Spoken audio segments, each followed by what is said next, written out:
Muy buenas tardes, amigos. El Instituto Nacional de Coordinación de Trasplantes, el INCOR, les da la bienvenida a este live titulado Experiencias de Profesionales de la Salud ante el COVID-19. Les habla la doctora Carmen Irene Brugal, intensivista y coordinadora de trasplantes del INCOR. Esta actividad, profesionales de salud de diferentes áreas frente al COVID-19, así como también el manejo dispensado a los enfermos en esta situación de pandemia que ha puesto a prueba los sistemas de salud a nivel mundial. En esta oportunidad nos acompañan, colaboran con nosotros la doctora Wanda Rodríguez, médico nefróloga y coordinadora de trasplantes del Hospital Padre Villini, el doctor Héctor Balcácer, médico infectólogo, coordinador de enseñanza del Hospital General de la Policía Nacional y titular de la Cátedra de Infectología de INTEC. Y se nos une prontamente el doctor Alessandro Marte, médico especialista en cuidados intensivos, coordinador de trasplante que labora en Secanot y en el Hospital General de la Policía Nacional. Vamos a dar inicio a esta actividad haciendo un breve recuento de lo que ha sucedido hasta ahora. A partir del mes de diciembre del año 2019, cuando se dieron a conocer en la ciudad de Wuhan, en China, los primeros casos de infección por el coronavirus SARS-CoV-2 que produce la infección, la enfermedad del COVID-19, asistimos a una diseminación rápida de la enfermedad. La misma se caracteriza por tener un cuadro clínico de diversa gravedad que va desde el paciente asintomático hasta pacientes con complicaciones severas, sobre todo en los casos de adultos mayores, de pacientes con comorbilidades, como son los inmunosuprimidos, entre ellos los pacientes trasplantados de órganos. La letalidad de esta enfermedad en promedio a nivel mundial es del 5%. Se evidenció rápidamente la capacidad de transmisión de este virus, llevando en pocos meses de la situación de esta infección a condición de pandemia, que actualmente ha llegado a la gran mayoría del mundo y que ha ocasionado una gran cantidad de muertes. Se contabilizan al día de hoy más de 6.600.000 infectados confirmados y más de 387.000 muertes. Esta situación ha puesto a prueba los sistemas sanitarios de países grandes y pequeños, ha transformado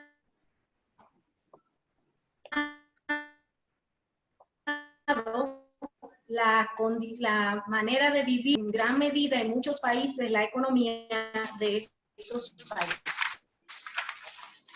Por tanto, nos parece de interés estar al tanto de las características conocidas de esta infección, de la situación de la pandemia a nivel de nuestro país, donde ya se han diagnosticado cerca de 20.000 infectados confirmados y cerca de 500 defunciones, y también conocer el manejo clínico de estos pacientes y de las particularidades de algunos de ellos, como son los pacientes en terapia de diálisis y los pacientes que han recibido trasplantes de órganos. Vamos a iniciar dándole las gracias por su colaboración de nuevo a nuestros panelistas, a nuestros participantes, y preguntaremos al doctor Balcácer sobre las características del virus y qué lo hace tan virulento, tan peligroso. Miren, como usted bien hacía a manera de introducción, que es un virus que tiene ciertas características de novedad, independientemente de que los coronavirus se conocen de los años 1960, hay que decir que los últimos 3 coronavirus que se han descrito han tenido una capacidad de producir enfermedad importante. Estamos hablando que el que conocemos como el SARS es un virus que tiene una mortalidad cercana a un 10%. El MERS, que es el coronavirus del Medio Oeste, que quizás es menos conocido, es un virus que tiene una letalidad cercana a un 30%. Y entonces posteriormente hablamos de lo que conocemos como el coronavirus del 2019, que si bien es cierto tiene una letalidad menor, se reconoce que es un virus que justamente por el hecho de tener unas características de desconocido, todos los días va apareciendo un cuadro diferente. Al inicio pensábamos que iba a ser un cuadro meramente respiratorio. Como bien usted llama la atención, a la fecha ya tenemos la presencia de una nefróloga por la gran cantidad de personas que han presentado procesos a nivel renal, algunos de ellos que ya están necesitando terapia sustitutiva renal de manera continua, y otro grupo de personas que han presentado procesos en ocasiones vinculados a lo que es la presencia de cuadros tanto vasculares como procesos hepáticos, como trastornos que hemos visto residuales, por ejemplo en niños, que es lo que conocemos como el cuadro parecido al Kawasaki, el cual observamos inicialmente diferentes niños en lo que es el estado de Nueva York, en los Estados Unidos. Entonces, ¿qué ocurre? Cuando vemos cuál es la característica del virus, lo más interesante es el asunto de lo fácil que se transmite. Estamos hablando que al inicio se hablaba de un RO, se hablaba anteriormente de un RO del virus que era posiblemente cercano a lo que se hablaba de alrededor de 1 a 4 personas, pero hemos visto cómo esta capacidad de contagio del virus simplemente ha ido incrementándose y como simplemente se está hablando hoy en día de un virus que tiene una capacidad de presentar personas asintomáticas completamente y por tal razón él mismo tiene esa capacidad de que alguien que puede estar a su lado teniendo una conversación sin fiebre, sin ningún tipo de manifestación, entonces usted simplemente enfermar. Esto es una de las características importantes, además de que el virus ha hecho, cuando hablamos de características, no solamente hablar del virus, sino de lo que ha movido a nivel mundial. Ha desatado diferentes polémicas y, por ejemplo, el Lancet hace cerca de un mes publicó un artículo bastante interesante que se llamaba La montaña rusa de la incertidumbre con este virus. Entonces, justamente creo que eso es lo que lo ha caracterizado principalmente, el hecho como van cambiando la información en el día a día. Medicamentos que anteriormente no se utilizaban y que quizás se mandó a guardar, como era el caso del ibuprofeno, ahora se están haciendo estudios para ver si pudiera ser uno de los mejores medicamentos para el tratamiento, así como cuando al inicio del proceso la hidroxicloroquina era un medicamento tan recomendado, ahora vemos cómo la hidroxicloroquina está en tela de juicio. Entonces, lo que es el SARS-CoV-2 o el coronavirus del 2019 ha puesto en tela de juicio todo el conocimiento médico o el actuar, justamente, y nos ha enseñado a simplemente trabajar a medida que la información se va generando. La parte social es algo que no se puede quedar de lado. En nuestro país creo que toca ya un ambiente también político, justamente por el momento en el cual se desata. Pero creo que esto es algo que no es solamente propio de República Dominicana, porque vemos que en los Estados Unidos también en noviembre tendrán elecciones presidenciales y sabemos que este tema no ha salido del tapete. O sea que cuando hablamos de las características, creo que me voy a resumir en utilizar una palabra, y es que el coronavirus lo ha cambiado todo, desde la interacción del ser humano hasta la práctica médica en estos días. Así es, así es. Y podemos decir que todavía es un gran desconocido porque lo vamos conociendo día a día en diferentes facetas. Nos muestra nuevas facetas día a día. Y el comportamiento particular del virus en República Dominicana, doctor, ¿cómo usted lo ve en relación a los otros países? Mira, hay algo interesante del coronavirus y el comportamiento de República Dominicana que es algo que trato de resaltar. Cada vez que en un programa, en un escenario, me preguntan este tipo de cosas, digo que lo primero y lo más que nos ha ayudado es la edad del dominicano. En la República Dominicana, las personas mayores de 65 años solamente representan el 7% de la población, lo que significa que tenemos un 93% de población que es muy poco probable que presente formas graves del proceso. El mismo ministro de Salud, cada vez que habla de las edades promedio de los fallecidos, todos sabemos que rondan entre 62 y 65 años, hacia arriba, las personas que tienden a fallecer. Eso no quiere decir que no hay personas más jóvenes que hayan perdido la vida. Sin embargo, cuando hablamos de la media, del promedio, estamos hablando de que posiblemente esté cerca de 65 años. Por eso la edad como país, nuestra juventud como país, nos ha brindado una protección adicional a la que pudiéramos tener quizá por nuestras creencias, ya que mucha gente siempre habla de que nuestras creencias quizá nos cuidan, ciertas cosas de ese tipo. Pero la otra situación que no debemos olvidar es que la República Dominicana, por lo menos en un gran estrato, y esa gran clase media baja, clase media alta, y la clase alta ha dado un cumplimiento ejemplar de lo que ha sido el aislamiento.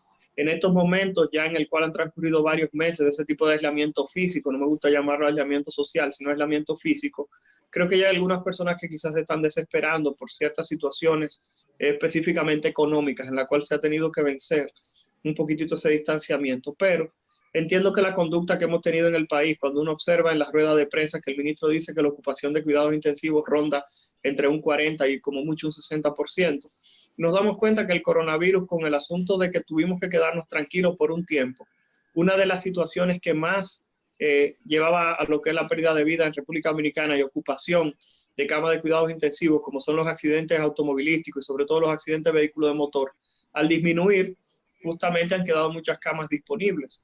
Y nos hemos dado cuenta de que muchas entidades que hacían que el dominicano fuera a las emergencias no eran tal emergencia y que simplemente vamos a la emergencia cuando es algo real, cuando es algo necesario. Hemos observado escenarios, por ejemplo, como en Europa, en algunos países donde las personas mayores de 75 años se les pedía que no fueran al hospital independientemente de cuál fuera su necesidad, justamente porque se entendía que había que priorizar a las personas más jóvenes. Entonces, cuando hablemos del cambio, hablamos justamente de que ha llevado a la aparición de conductas en algunas ocasiones de las cuales que como raza no nos debemos sentir o como simplemente como humanidad no nos podemos sentir orgullosos, que es la parte justamente de la discriminación. Ha incrementado la parte del edadismo, que es justamente pensar que una persona porque tenga una edad avanzada es alguien que no es productivo, alguien que no se tenga que cuidar. Pero asimismo, se ha tomado ciertas actitudes contra algunas razas o algunas personas con algunas patologías de base, en la cual entendemos no, él es diabético. Entonces justamente entendemos que esa persona tiene que morirse por esa situación, lo cual no es real.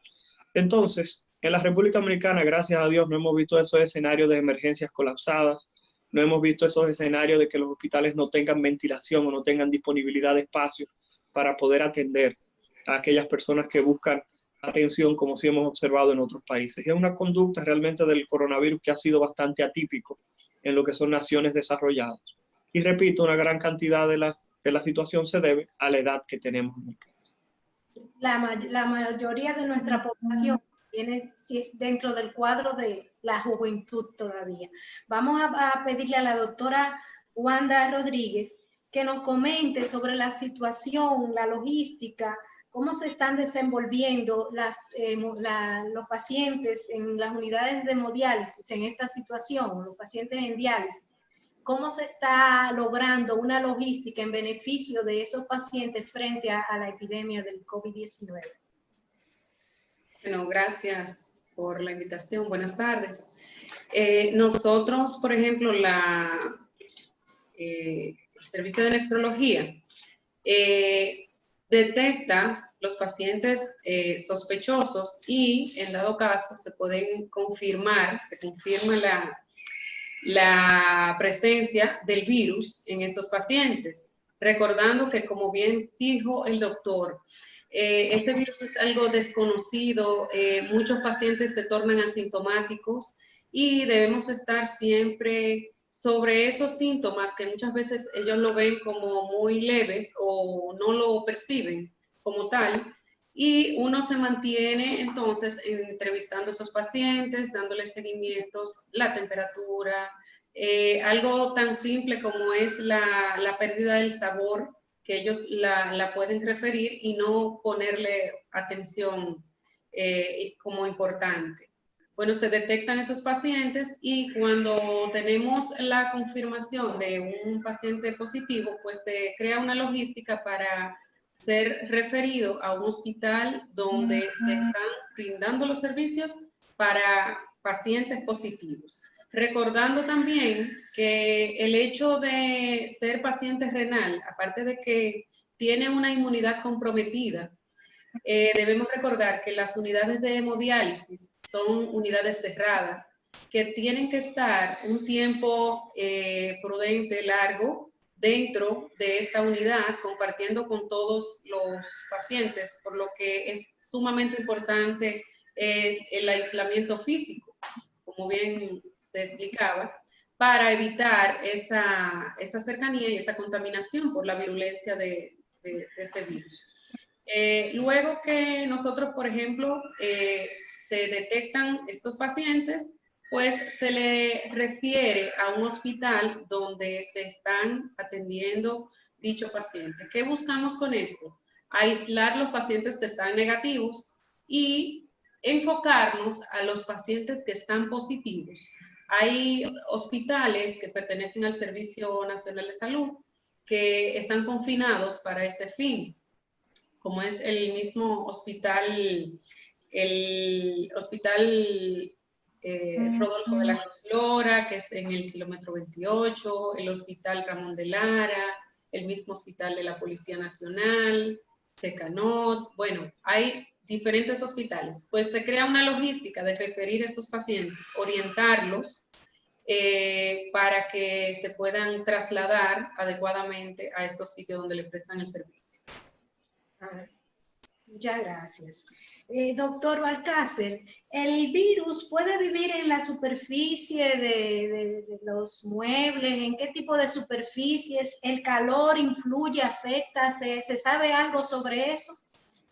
Mira, al inicio del proceso se tenía mucho temor de que el virus pudiera durar horas o días sobre la superficie. Si bien es cierto, las secreciones, mientras se mantienen presentes, pudieran teóricamente albergar el virus. Hoy en día se sabe que ante una superficie seca, y más en nuestro medio con presencia de ventilación, tanto sol, se sabe que la duración de la sobrevida del virus en esta superficie cada vez es menor.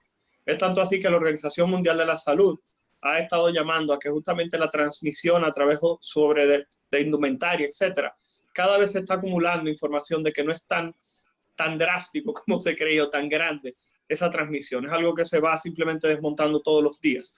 Lo que sí se sabe es que los espacios cerrados, como estaba diciendo la doctora Rodríguez, que llama mucho la atención, sobre todo donde hay climatización, la duración del virus sobre la superficie sí pudiera ser un poquitito mayor la duración en el mismo. En cuanto a la cantidad de tiempo, va a depender, vuelvo y comento, de cuál es la superficie, qué tipo de superficie, qué tanta la temperatura o qué tan baja sea la temperatura, así como la cantidad de humedad. Recordando que los virus tienden a desnaturalizarse cuando se presentan situaciones que no son propicias para el mismo. Hay algunas excepciones y creo que todo el que ha trabajado en una unidad de cuidado intensivo o ha trabajado vinculado a enfermedades infecciosas sabe que hay algunas partículas virales como por ejemplo hepatitis B, hepatitis C, que son partículas que en sangre seca puede permanecer el genoma bastante tiempo transmisible. Pero en este tipo de virus en el cual la forma de transmisión principal es a través de secreciones respiratorias, saliva, al momento de una conversación casual, ese tipo de virus tiende a ser muy lábil a fallecer en superficies cuando las secreciones se secan. Como quiera, algo que quiero llamar la atención en este caso es que para la desinfección de las superficies no es necesario utilizar algunos sprays que venden por ahí de manera obligatoria, sino que se sabe que el agua con cloro es tan efectiva como este tipo de productos comercializados y que cualquier persona en su casa puede tener las herramientas necesarias para poder desinfectar. Recordar que la desinfección a nivel hospitalario y a nivel, por ejemplo, de unidades de cuidados intensivos, a nivel de hemodiálisis, es completamente diferente a la desinfección en el hogar, sobre todo por la carga viral y la exposición tan importante que las personas van a tener en estos ambientes.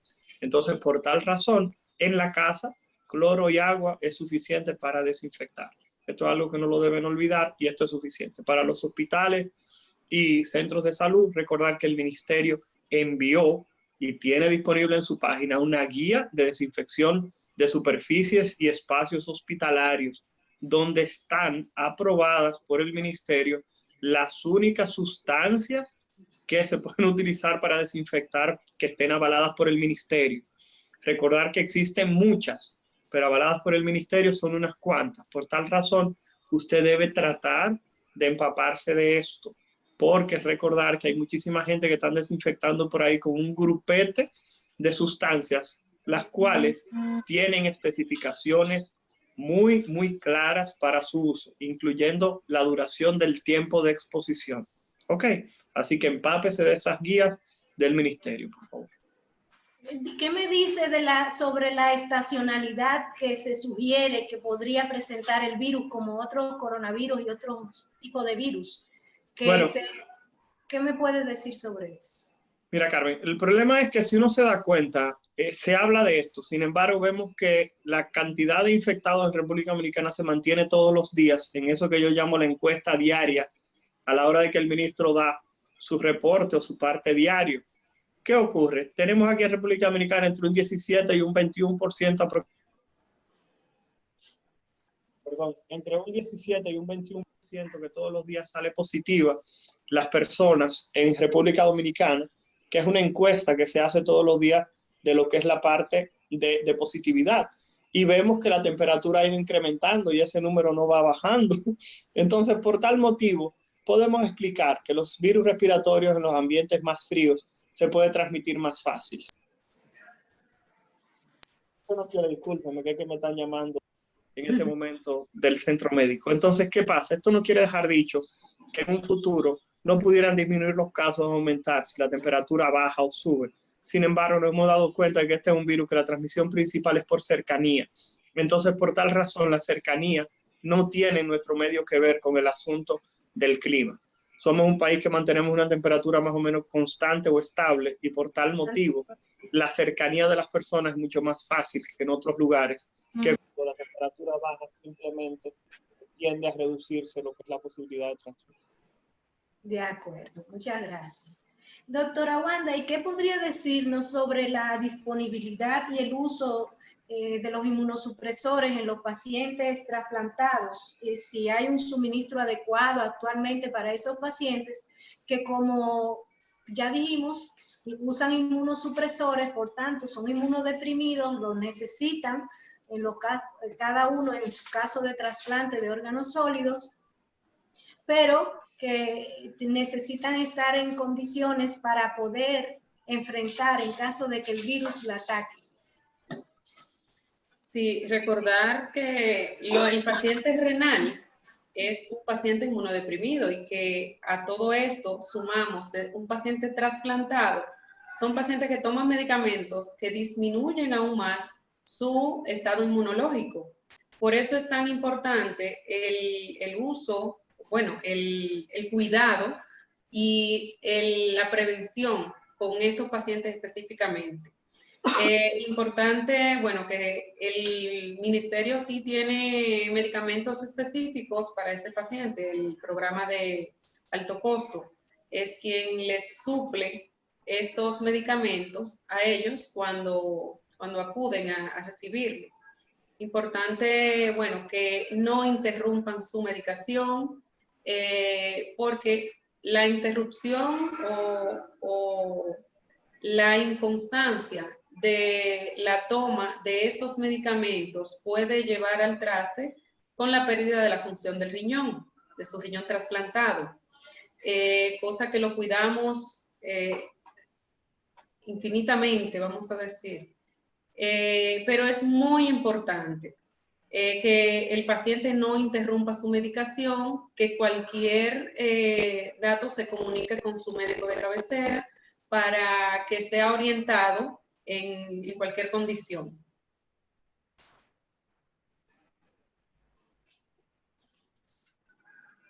Muchas gracias, doctora. ¿Y hay disponibilidad de los medicamentos inmunosupresores actualmente para los pacientes, por ejemplo, renales? Sí tienen disponibilidad de los medicamentos. Recientemente había habido cierta disminución, pero tengo entendido que todo eso se ha ido corrigiendo. Importante siempre que los medicamentos sean aprobados, que sean avalados, que sean medicamentos que tengan estudios realizados para uno tener la confianza de que ese injerto no tenga el riesgo tan alto de pérdida si se presenta cualquier situación infecciosa o cualquier situación imprevista o no deseada en el momento.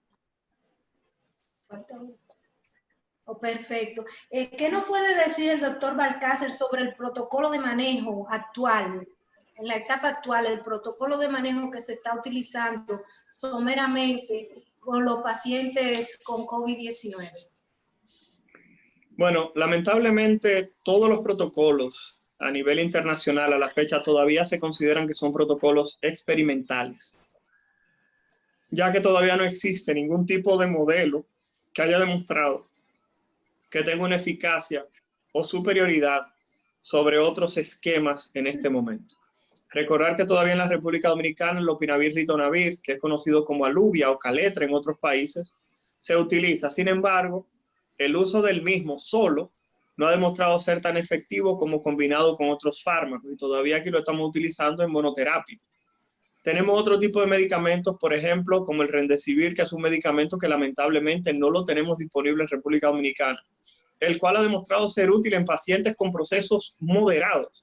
O sea que los pacientes severos tampoco ha demostrado ser un medicamento que incremente sobrevida.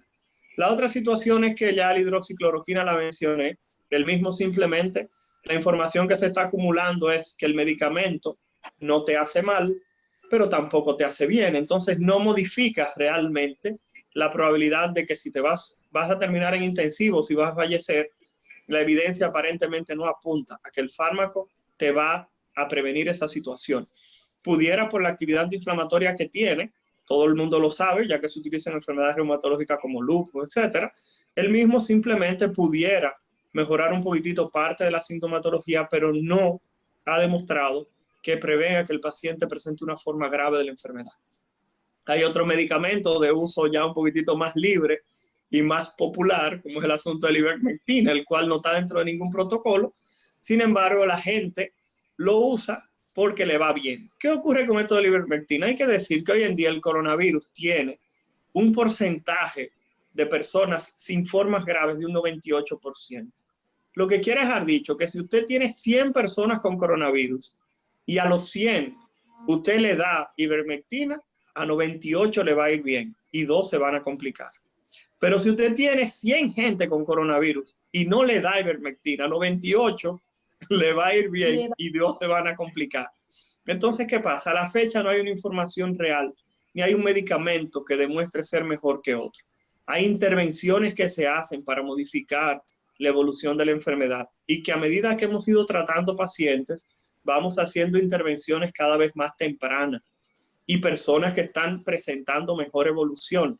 Pero repito, son intervenciones. No se puede hablar de medicamentos que tengan actividad directa contra el virus fuera de algunos fármacos experimentales que en Rusia, según la información que ellos están recopilando, aparentemente está llevando a una mejoría en cuanto al estado clínico de estos pacientes. Pero a la fecha, los protocolos que tenemos en el país, repito, dependen mucho del trato que se le dé al paciente y de la intervención temprana. Porque cuando el paciente progresa, y creo que la doctora Rodríguez, usted, doctora Brugal, se han tenido la oportunidad de ver personas con coronavirus, cuando los pacientes llegan a unidad de cuidado intensivo, realmente ahí tenemos una pelea bastante cuesta arriba con los pacientes. Sí, ya es un momento muy difícil. Vamos a agradecerle, vamos a excusar en primer lugar al doctor Alexandro Marte, que nos ha comunicado que le ha sido imposible contactar con nosotros debido a sus labores médicas, por tanto lo excusamos esta tarde y queremos pasar a unas respuestas para hacerle a ustedes unas preguntas de usuarios que nos han hecho llegar, como por ejemplo, al doctor Balcácer, por ejemplo, ¿cuál de efectivo es el uso de los guantes para prevenir la expansión del virus, la distribución? Bueno, lo primero es que si ustedes se fijan, primero se hizo una normativa de que era obligatorio, posteriormente se revisó y la retiraron, porque los guantes brindan algo que se conoce como una falsa seguridad, de que al tener guantes puestos estoy aislado de todo y por ende no me voy a infectar. Sin embargo, el problema de los guantes es que no es el uso en sí, sino la forma como usted pueda tener su interacción en el día a día con el uso de guantes. Me explico. Si usted tiene los guantes puestos y toca una superficie y se lo lleva a los ojos, es exactamente lo mismo que usted no tenga guantes y haga exactamente la misma maniobra.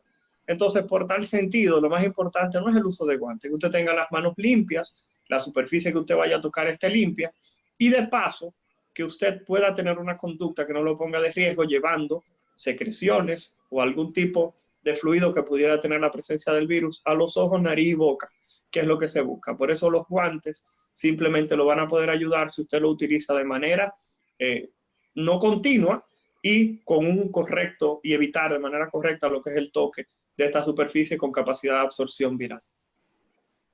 Perfecto. Doctora Wanda, nos preguntan, ¿cuáles complicaciones podría tener un paciente que requiere hemodiálisis si se infecta por COVID-19? Bueno, las complicaciones son las mismas descritas, complicaciones pulmonares, complicaciones principalmente, y recordar que, por ejemplo, estos pacientes, al ser inmunodeprimidos, se pueden complicar más fácilmente que cualquier otro paciente que no tenga una inmunidad comprometida. De hecho, tenemos un número importante de pacientes que están en tratamiento renal sustitutivo y han presentado el virus, han presentado la enfermedad. Nos llama así la atención que muchas veces tenemos pacientes totalmente asintomáticos. Tenemos muchos pacientes totalmente asintomáticos y que por screening, buscando o por cercanía con otro paciente que ha estado positivo, pues encontramos que están positivos. Nos lleva a tener un cuidado mayor con ese paciente y a orientarlo adecuadamente para no ser contaminante igualmente con familiares y demás personas cercanas. Pero sí, pacientes, por ejemplo, que no tienen una condición renal, cuando se ven afectados por el virus, pueden tener la necesidad y hacen complicaciones como son insuficiencia renal aguda, que nos llevan a la necesidad de terapia sustitutiva, sea hemodiálisis o sea la terapia de reemplazo lenta, que se pueden utilizar para tratar de mejorar la condición renal en el momento. Pero tienen las mismas complicaciones, un poco más agudas y más agresivas en estos pacientes. Perfecto. Doctora, y también le extiendo la misma pregunta al doctor. ¿Cómo ven ustedes la seguridad, o sea, el nivel de seguridad, equipamiento para el personal de salud en sus centros hospitalarios? El equipamiento de seguridad para el personal de salud que trabaja. Como buen caballero, que la doctora Rodríguez inicie, por favor. ¿Cómo no? Bueno, yo digo, tenemos disposición de equipos de bioseguridad para el personal de salud. A todo esto, nosotros como personal de salud debemos tener pendiente que tenemos que cuidarnos, que tenemos que protegernos, aunque, o sea, seamos nosotros mismos que lo hagamos. Porque todo eso depende, va en detrimento contra nosotros. Pero sí debemos usar que el face shield, como le llaman, la mascarilla, el uso de guantes siempre y cuando estén bien indicados, la cobertura con batas desechables, cobertura también para los pies, los zapatos quirúrgicos, todo eso. Con el fin de aislarlo lo más que se pueda, siempre que sea necesario. Y recordar también que muchas veces no solamente es ponernos todos esta indumentaria para protegernos, sino saber manipularlo, saber retirarlo, tener el cuidado de lavarse las manos todavía con la indumentaria puesta para aislar, para quitarnos este uniforme, porque también en ese mismo proceso podemos contaminarnos con el virus. O sea, ese es un dato muy interesante, no solo disponer del equipo, sino saber manejarlo. Y en cuanto a la disponibilidad del equipo en las unidades de diálisis en los hospitales, ¿cómo lo ven ustedes actualmente? Actualmente tenemos indumentarias disponibles para atender estos pacientes. Señora Brugal, mire, hay una situación y es que la respuesta correcta a eso es la siguiente. En República Dominicana, al igual que en todo, va a depender del lugar. En el Hospital General Docente de la Policía Nacional, por ejemplo, no se reutilizan los equipos. Todos los días, cualquier persona que requiera un traje nuevo para ir a trabajar al área, se le facilita su traje. Pero el Hospital General Docente de la Policía, ¿qué ha hecho? El equipo que trabaja 24 horas con su traje y tiene un área aparte, como se conoce, que es un área sucia, donde puede ir, por ejemplo, a ir al baño. Porque lamentablemente hay algunos lugares que no tienen la disponibilidad de espacio para poder disponer de las áreas limpias, como se conocen, y de las áreas sucias. Eso va a depender mucho de la disposición de cada hospital. Pero en el Hospital General Docente, donde estoy, los equipos están disponibles para todo el mundo. Hay otros lugares que bien conocemos, las personas se han quejado, de que se ha tenido que reciclar el equipo, que se lave el equipo, que se esterilice el equipo y que posteriormente se reusa el mismo. Hay que decir ahí, para ser honestos, que va a depender del lugar donde se esté brindando la atención. Repito, gracias a Dios en el hospital de la policía el equipo se administra a todo el mundo. Otra situación que hay que decir en cuanto a lo que es la parte de la protección es que hay que decir que va a depender del área donde usted esté trabajando. No en todas las áreas hospitalarias las personas tienen que estar vestidos como astronautas. No es cierto. Esa vestimenta que ustedes ven que la gente utiliza de astronauta de pie a cabeza va a depender del área donde usted tenga que laborar. Recordar que va a depender de qué tipo de actividad se lleve a cabo. Me explico. Si una persona llega a una emergencia y la misma la van a nebulizar, recordar que el nebulizador es un aparato que genera aerosoles, aerosolización. Entonces, ¿qué ocurre? Usted se puede exponer al coronavirus en un espacio cerrado a la hora de que una persona se nebulice.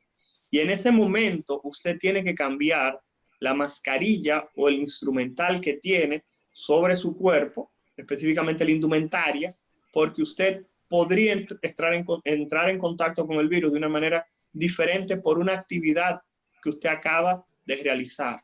Lo mismo ocurre en cirugía. No todas las cirugías van a requerir la misma indumentaria. Una artroscopía quizás no tenga justamente la misma indumentaria que una persona que, por ejemplo, se va a someter a una laparoscopía. Una cirugía laparoscópica posiblemente pudiera presentar un riesgo completamente diferente en el paciente que, por ejemplo, necesita ser entubado, en el cual se tiene que insuflar CO2 en cavidad abdominal. O sea que estamos hablando que son escenarios completamente diferentes. Por eso, cuando se habla de indumentaria, siempre me gusta colocar la palabra que depende del lugar y depende de la necesidad de la indumentaria, porque todo el mundo cree que cuando va a ir a un hospital tiene que ir vestido como una joven que salió en las redes sociales para ir al supermercado, que estaba utilizando Atuno Google. Entonces hay que decir que esa no es la realidad en todos los escenarios. Claro. Y querría saber un amigo, y nosotros también estamos interesados, es verdad que hay poco tiempo todavía de desarrollo de esta enfermedad relativamente, pero ¿qué me pueden decir ustedes sobre las secuelas de los pacientes recuperados por COVID? Lo que se ha podido ver hasta ahora. Doctora Rodríguez, ¿usted quiere o arranco? Adelante, no hay problema. Ok. Bueno, yo aquí divido las secuelas siempre en dos partes. La primera la divido en la parte emocional y psicológica y la otra parte la divido en la parte meramente física. La doctora Rodríguez acaba de mencionar de las personas que quedan con insuficiencia renal, aquellas personas que han quedado con problemas neurológicos, personas que han quedado con amputaciones, porque recordar que tenemos personas que han perdido extremidades asociadas justamente al daño vascular, personas que han quedado con limitación física por no poder desarrollar actividades en el día a día justamente por el compromiso pulmonar. Gracias a Dios, una gran cantidad de esas personas recuperan su función pulmonar sin grandes inconvenientes. Pero hay otro grupo de complicaciones. Con la fisioterapia y ayudas como esta, ¿verdad? Claro que sí. Entonces estamos hablando también de que hay un grupo de personas, sobre todo jóvenes, que es uno de los grandes inconvenientes, que han quedado con miocarditis. El corazón deja de funcionar de una manera correcta, no puede bombear la sangre necesaria y estas personas han quedado con este tipo de secuelas. Pero también mencionamos ahorita la enfermedad parecida a Kawasaki, que es una enfermedad que genera también mucha preocupación en los padres. Entonces, ¿qué pasa? Esos son problemas meramente físicos. Pero ahora estamos hablando de la parte emocional del coronavirus. Estamos hablando del coronavirus ha traído ese distanciamiento físico que mencionamos anteriormente, que cambiamos la palabra de aislamiento social a aislamiento físico. Y entonces estamos hablando también de la discriminación que mencionábamos ahorita, pero también las personas que padecen el coronavirus sienten un rechazo importante. Eso lo estoy diciendo porque yo lo viví, está bien, yo entiendo. Cuando yo salí positivo éramos 32 gente en el país y yo entiendo que todo el mundo estuviera súper asustado, pero ya son 20,000 personas y aún así conozco de casos de edificios en los cuales la persona que ha dado positivo, cuando ha tenido la valentía de decirlo, esas personas han recibido realmente amenazas. El boom que se ha creado y el corre-corre que se ha creado en esas comunidades han sido importantes. O sea que estamos hablando de que el coronavirus ha sacado lo mejor de una cantidad de personas y ha sacado lo peor de otras. O sea, hay que mencionarlo. Hay un síndrome que el otro día lo pude percibir en una persona que participó en un programa en el cual yo le estaba entrevistando, que ella presentó, por ejemplo, el síndrome del sobreviviente, que fue que alguien que estaba cerca de ella fallece por el coronavirus y ella no entendía por qué ella seguía viva, si ella tenía la misma enfermedad que ese señor, y es un síndrome que está descrito, por ejemplo, en medicina. Asimismo se conoce como el síndrome del sobreviviente cuando existen catástrofes. Y algo que no podemos olvidar es que hay muchísimos médicos por ahí, los cuales están tirándose del barco de atender personas con coronavirus justamente por la incertidumbre. Hay médicos que dicen, ya yo no quiero ver más gente con coronavirus, porque el problema es que tú ves a una persona que está muy bien, al día siguiente entra en una insuficiencia respiratoria brutal. Entonces hay personas que decidieron no ver personas con coronavirus justamente por esta situación. Repito, las secuelas son bastantes, tanto físicas como emocionales. No sé si Wanda quiere agregar algo más a esta parte. No. Sí, yo creo asimismo que la enfermedad todavía es desconocida, todavía es temprano para decir, bueno, esta secuela la tenemos, pero ya psicológicamente estamos viendo secuelas y orgánicamente también estamos viendo secuelas. Se habla de trastornos psicológicos, en el caso, por ejemplo, de los pacientes renales, tenemos pacientes que temen que sus compañeros sepan que está positivo porque saben que lo van a aislar. Y desde el otro punto de vista, tenemos personas que están negativos que de saber que ese compañero está positivo, no lo quieren ni cerca, ni quieren hablarle. Entonces, muchas veces esas son secuelas que van a quedar para siempre como un rechazo o un rechazo social. También, por ejemplo, pacientes que no quieren o no les agrada que vaya a un laboratorio a su casa a tomarle la muestra, porque el sitio, sus vecinos van a conocer que el paciente está positivo. Se sienten estigmatizados. Sí, así mismo. Recientemente me comentaba un paciente que él estaba en su habitación porque sus vecinos no querían verlo en la galería. Porque, digo, no porque estés en la galería en sí, tú debes estar aislado, claro, pero el hecho de estar en la galería no es que va a contaminar el barrio. Entonces, esas cosas las personas desconocen muchas veces de cómo la forma de transmisión de cómo se puede contaminar. Yo digo en son de chanza que esto es un monstruo invisible, que sabemos que es invisible, no lo vemos, sabemos que está, pero que tenemos el arma de cómo combatirlo. Quizás no tenemos cómo evitarlo y tenemos ciertos riesgos permanentes de que vamos a tener algún contacto en algún momento con él. Pero sí sabemos que el arma es higiene, que es cuidado, que es aislamiento, que tenemos que darle un tiempo a ver que esto se elimine. Con el tiempo, no sé si el doctor está de acuerdo conmigo, pero vamos a vivir como la gripe, como un proceso gripal, que va a venir en un momento que todo el mundo sabe que hay un cuadro clínico que tengo que evitar, vamos a decir, el contacto con ese paciente, la cercanía, con ese paciente que esté positivo. Pero sí, trastornos psicológicos, trastornos orgánicos, función pulmonar, se hablaba, había leído en algunos estudios anteriores que quedaba la función pulmonar se disminuía un 30% en pacientes que habían salido ya de alguna ventilación, como dice el doctor, trastornos cardiovasculares, la miocarditis que se veía, trastornos de amputación por trastornos circulatorios también. Todo eso son complicaciones que se ven y secuelas que van a estar ahí, puede que estén permanentes a vivir con esos pacientes. Doctora Rodríguez, y preguntan, y con mucho interés, porque han hecho la misma pregunta varias personas, si hay una particularidad condición a la hemodiálisis mientras se tiene el COVID-19. Si hay una particularidad. O sea, podría haber complicaciones de tener que requerir una hemodiálisis por el COVID-19. En pacientes... Me imagino que se refieren a personas que no tenían necesidad de diálisis, pero que dada la enfermedad han tenido que ser sometidas o que requieren la hemodiálisis. Sí, claro. Complicaciones, ¿qué situación? Personas que tienen su función renal conservada, vamos a decir, que han hecho lo que se llama injuria renal aguda y han tenido necesidad de tratamiento sustitutivo.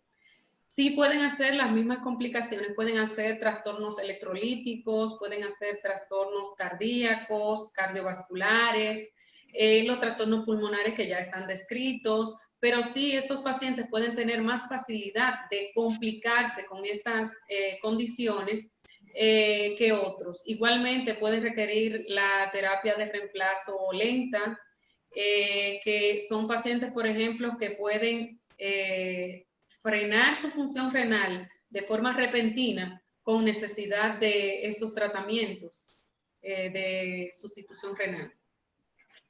Una última pregunta. Parece que se trata de un paciente en diálisis que dice, si puedo seguir haciéndome la diálisis si estoy contagiado con el COVID-19. Sí, claro, puede seguir haciendo su terapia adecuadamente.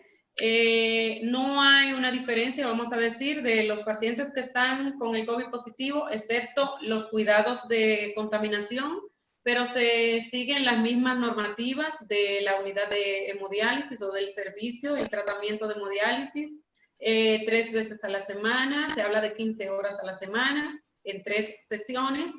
Se sigue el mismo esquema y con los cuidados ya de contaminación por la misma condición. Bueno, pues nosotros vamos a agradecer a los doctores Wanda Rodríguez, al doctor Héctor Balcácer, por compartir amablemente sus experiencias con nosotros y de esta manera contribuir a edificar a la sociedad sobre este tema que tan necesario es en estos días. Repetimos las excusas que nos ha presentado el doctor Alessandro Marte, que dada su condición de médico intensivista y su trabajo no pudo estar esta tarde con nosotros. Los esperamos en los próximos encuentros que tendremos y que serán anunciados próximamente. Muchas gracias. Buenas tardes. Gracias. Un placer. Bye, bye.